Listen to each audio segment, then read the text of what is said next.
கடந்த 2 நாட்களுக்கு முன்பாக தான் ராமேஸ்வரம் பகுதியில ஒரு இளைஞன் ஒரு பெண்ணை காதலிக்க வற்புறுத்தி அந்த பெண் அவனுடைய காதலுக்கு இணங்க மறுத்த காரணத்தால் அந்த பையன் அந்த பெண்ணை கத்தியால குத்திய அதே இடத்துல கொண்டு அந்த பெண்ணும் இறந்துடுச்சு. அந்த பெண் இறந்த ஈரம் கூட இன்னும் காயவில்லை. அவர் குடும்பத்தினுடைய ஒப்பாரி ஓலம் கூட இன்னும் ஓயவில்லை. அதற்குள்ளாக அடுத்தது ஒரு சம்பவம். சென்னையில வியாசர்பாடி பக்கத்துல ஒரு பெண் ஒரு பையனை லவ் பண்ணிட்டு இருக்குது. ஆனா காலப்போக்கில் அந்த பையனுடைய நடவடிக்கை சரியில்லை. ஆகையினால அந்த பெண் என்ன பண்ணிருக்கான்னாக்க அந்த பையனை விட்டு விலகி இருந்திருக்கான். இந்த பையன் என்ன பண்ணிருக்கான், கத்தி எடுத்துட்டு வந்து அந்த பொண்ணு காலேஜ் போகல, நீ என்ன காதலிக்கல, என் கூட திருப்பி வரல அப்படின்னா நான் உன்னை குத்தி கொலை பண்ணிடுன்னு சொல்லிட்டு மிரட்டதா சொல்லப்படுகிறது. இதன் அடிப்படையில் பரவாயில்ல, அந்த பெண் உடனடியாக காவல்துறை கிட்ட புகார் கொடுத்ததின் பேர்ல காவல்துறை கைது நடவடிக்கை மேற்கொண்டிருக்குது. தொடர்ச்சியாக இப்படியான பல சம்பவங்கள். கோயம்புத்தூர் ஒரு சம்பவம் நடந்து இன்னும் 1 மாதம் கூட முழுமையடையல. அடுத்தது ராமேஸ்வரம், அடுத்தது வியாசர்பாடின்னு சொல்லிட்டு இந்த சம்பவங்கள் எல்லாமே தொடர்ந்து கொண்டேதான் இருக்கிறது. இதற்கு முடிவு என்ன? முதல்ல ஒரு கேள்வி என்னன்னா, ஒன்னா அந்த பொண்ணு லவ் பண்ணிச்சல, விருப்பப்பட்டு பண்ணிருக்குது, உன் நடவடிக்கை சரியில்லைன்னா நீ என்ன பண்ணிருக்கணும், உன் நடவடிக்கையை மாத்திருக்கணும். அந்த பொண்ணுக்கு விருப்பப்படும்படியோ அந்த பொண்ணுக்கு நம்பிக்கை வரும்படி நீ நடந்திருந்தா அந்த பொண்ணு வாங்கிட்ட வந்து பேச போது. அதை விட்டுட்டு நீ கத்தி எடுத்துட்டு போய் மிரட்டினா எந்த பொண்ணு உனக்கு இணங்கும்? அப்படி கத்தி எடுத்துட்டு போய் மிரட்டினாலே அது பயம் தானே. எப்படி ஒரு வாங்கிட்டா? ஒரு அடிப்படை இருக்கிறது இல்லையா, ஒரு புத்தி இருக்கிறது இல்லையா, ஒரு சுயம் இருக்கிறது இல்லையா? காதல் என்ன வற்புறுத்தி வரதா? நீ கத்தியை கட்டி வந்தா அந்த பொண்ணு கூட நிம்மதியா இருந்துருமா? நீ ரவுடின்றத அப்பதான் உறுதிப்படுத்துது.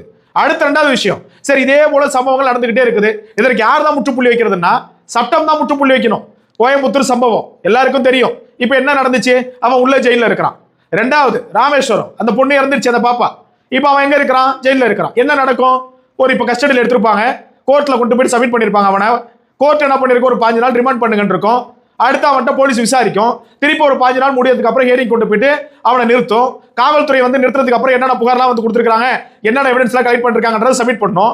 அப்புறம் நீதிமன்றம் என்ன பண்ணும்? திருப்பி இந்த வழக்கு ஒரு தேதியில ஒத்தி வைக்கிறாங்க. இல்லைன்னா அதிகபட்சம் அவனுக்கு ஒரு கடுங்காவல் தண்டனை கொடுக்கும். ஒரு 10-12 வருஷத்துல வெளில வந்துருவான். அடுத்து என்ன தியாகியா வாழ போறான்? ஒண்ணு கிடையாது. அப்ப இது போன்று இப்ப என்ன நினைச்சிருப்பான்? இப்ப இன்னைக்கு அந்த பொண்ணை கத்தி கொண்டு மிரட்டினவன், ராமேஸ்வரத்துல நடந்தது, இப்ப என்ன அவனை பண்ணிட்டாங்க, தூக்கிலையா போட்டாங்க, அவ ஜெயில இருக்க போறான், பணம் கொடுத்தா கிடைக்க போகுது ஜெயில தேவையானது. இப்ப நம்மளும் போனா என்ன நடக்க போகுது? ஒண்ணு நடக்க போதில்லைன்ற அந்த ஒரு கேஷுவல்னஸ் இருக்குது இல்லையா, ஒரு அசால்ட் இருக்குது இல்லையா, அதுதான் இவனுங்களை கொற்றம் புரிய வைக்குது. இழுத்து வச்சவனே ஒருத்தன் நடு ரோட்ல 400 வெட்டி கடாசுங்க பயப்படுவான். யாராவது பெண்களுக்கு எதிரான வன்புணர்வில் இறங்கினால் அவர்களுக்கு உடனடியாக மரண தண்டனை, உடனடி மரண தண்டனை. குற்றம் நிரூபிக்கப்பட்டாலும் சொல்லுங்க, எவனா ஒருத்தன் வரானா பாருங்க, வரமாட்டான்.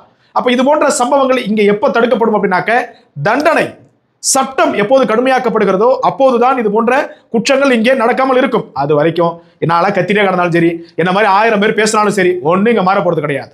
ஒண்ணு மாற போறது கிடையாது. சட்டங்களும் தண்டனைகளும் கடுமையாக்கப்பட வேண்டும் என்கிற ஒற்றை குரல் உலகம் எங்கும் எப்போது ஓங்கி ஒலிக்கிறதோ அப்போதுதான் இந்த சம்பவங்களுக்கு முற்றுப்புள்ளியாக அமையும்.